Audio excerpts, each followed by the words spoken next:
Hey guys, welcome back to more Karen stories. In this video, a Karen trespassed on my property to steal my dumpster. Yes, you heard that right, my dumpster. And then, as if that wasn't enough, she had the audacity to call the police when I tried to get it back. Get ready, because this gets intense. Let's dive right into the video. This happened a few years ago when I first moved to a new house. I chose a property with a large yard. Something completely new to me since I'd only ever had postage stamp-sized backyards, even growing up. This new yard excited me. The possibilities were endless. I could create a garden, make a hangout spot for friends and family, or even put in a pool if I wanted. It was liberating to have so many options to look forward to. During my first week there, my neighbor across the street, a quiet but friendly guy named Mike, came over to introduce himself. While we chatted about the neighborhood, he warned me about a local woman. "Watch out for Karen," he said, lowering his voice like he was sharing a dark secret. "She's the very definition of a Karen. She patrols the neighborhood like she's the sheriff without a badge. If you put your trash cans out a minute too early or have any decorations on your front lawn she doesn't like, she'll be at your door, quoting county bylaws that don't even exist." At first I laughed. I thought he was exaggerating, but Mike insisted, "Seriously, keep your eyes open. That woman has a radar for newcomers. She probably already has you in her sights." At the time, I nodded and thanked him for the heads up, but I quickly forgot about it. I was too busy unpacking, exploring the area, working, and checking if the house had any issues the realtor hadn't mentioned. I had planned some renovations from the start, like painting the walls and fixing the garage floor, so I decided to prioritize those. As part of those plans, I purchased a very large, heavy-duty dumpster. It was a beast, heavy, spacious, and perfect for getting rid of debris during the renovations. I stuck my address on it with reflective tape, just in case I needed to move it somewhere else or someone mistook it for something else. I positioned it right next to my driveway and garage, where it wasn't in the way but was easily accessible. One of the first things I handled when I moved in was installing a security system with motion detection cameras. It was one of those modern setups that sends you an alert if there's someone outside your home when you're not there. I didn't expect any issues, but I'd had package thieves in my old neighborhood and didn't want to deal with that again. A few weeks passed quietly. I settled into the neighborhood's rhythm, made some casual friendships, and started feeling at home. But then one afternoon, as I was coming home from work, I got a notification on my phone. "Motion detected at your front door." I was pulling into my driveway at that point, so I looked up and saw an older woman facing my door, practically pounding on the doorbell. I remembered Mike's warning immediately. "Is this the Karen?" I thought. I got out of my car and approached her. She turned to me with a frown like I was the intruder. "Oh, so you really were home and not just trying to ignore me," she snapped before I could say anything. "I just got back from work," I replied, trying to stay calm. "Is there something I can help you with?" She pointed to my porch with an accusing finger. "I know you're new here, but there are rules in this neighborhood about the kinds of things you can have outside. You can't just do whatever you want." I looked at where she was pointing. "My mailbox. What's wrong with it?" "For one thing, it's not the right size," she said with disdain. "And secondly, it doesn't have your address on it. This is a mess, and I'm going to make sure you fix it."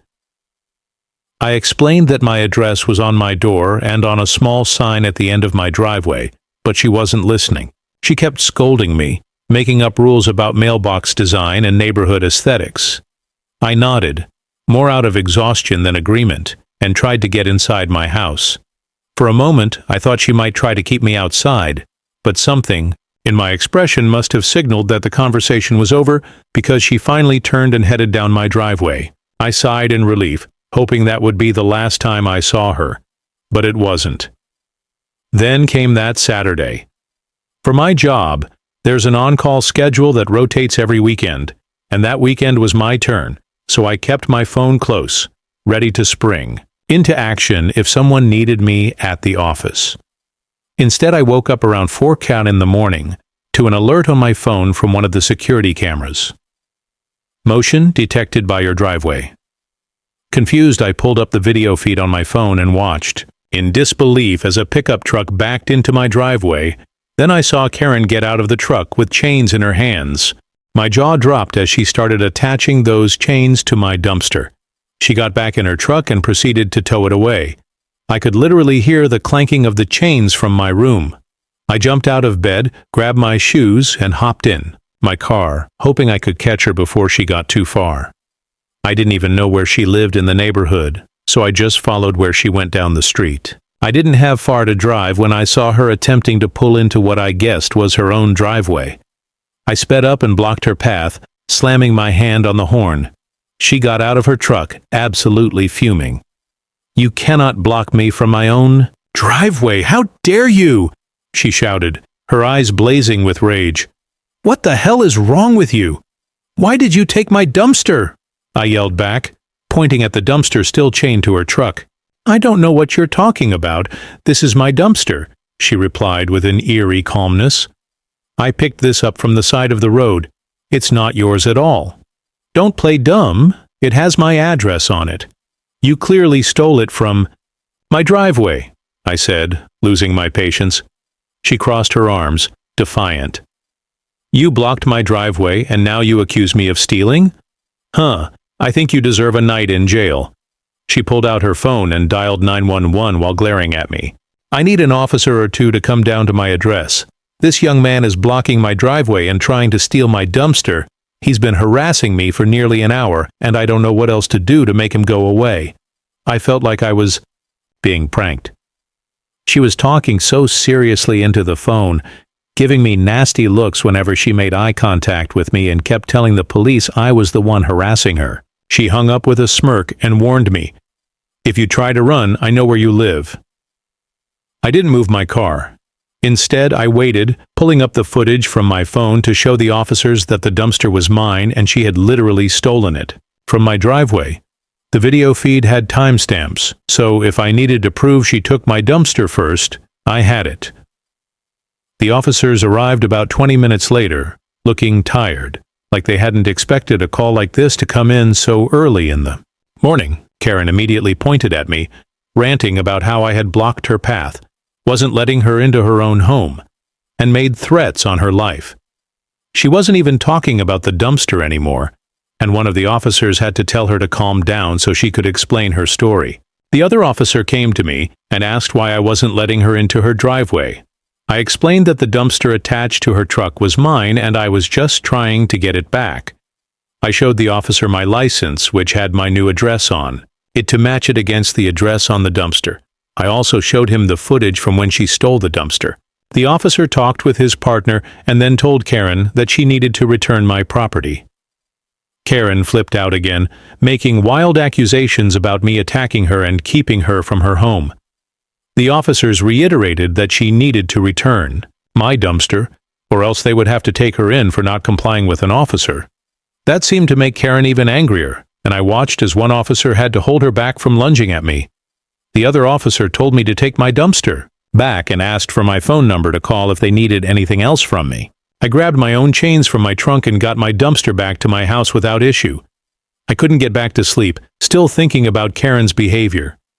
A few hours later, I got a call from one of the officers. They wanted to make sure I made it back home without issue and to check if there was any damage Karen had caused to my property. I told them no, since the dumpster was pretty sturdy, and then the officer dropped the bombshell.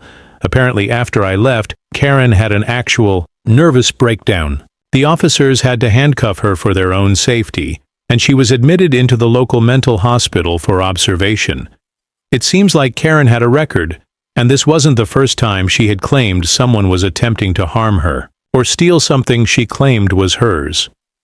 The local police station had a few run-ins with her over the years, and a few of those times did end with her needing medical attention for a breakdown. The times she would call up the station were times when she was off her medication, so the officers were glad they were able to get her to where she needed to be before she got into too much trouble.